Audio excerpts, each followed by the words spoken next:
అందరు మంచిగా తల్లి. సో యాక్చువల్గా మన నర్సింగ్ ఆఫీసర్ గారు మన యొక్క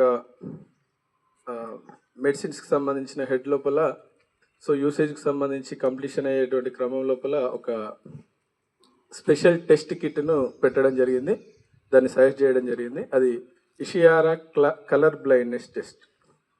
సో కలర్ బ్లైండ్నెస్ అంటే ఏంటిది అంటే రెండు కలర్స్ మధ్యలో డిఫరెన్షియేషన్ మనం గుర్తించలేకపోవడం.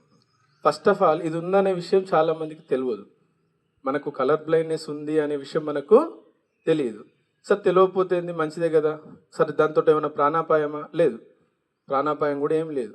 మరి ఏ రకంగా మనం బ్లైండ్నెస్ అనట్లే, colour blindness the inability in differentiating the particular colours. ఒక రెడ్ కలర్కు ఎల్లో కలర్కు తేడా వాళ్ళు గుర్తించలేరు.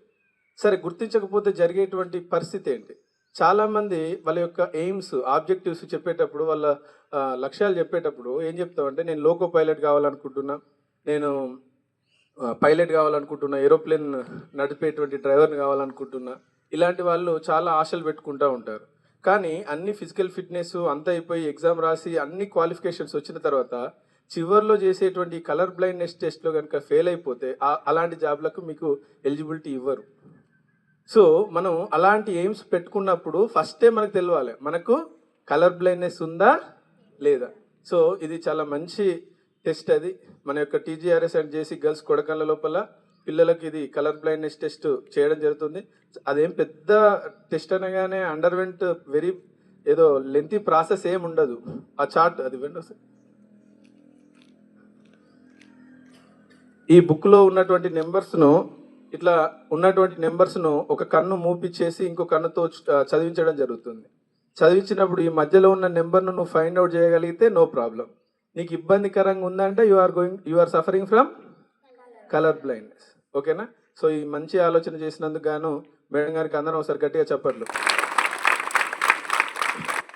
మనం విద్యార్థులలో గుణాత్మకమైనటువంటి మార్పులు తేవాలంటే మనం చేయాల్సినటువంటివి పెద్ద పెద్ద పనులు కాదు, చిన్న చిన్న ఆలోచనలు విత్ గుడ్ ఇంటెన్షన్స్.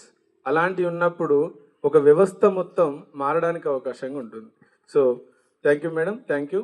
అండ్ మంచిగా తింటురా, మంచిగా ఉంటున్నారా? ఒకసారి ఈ SA2కి సంబంధించినటువంటి వర్క్స్ అన్ని కూడా కంప్లీట్ చేసుకోండి.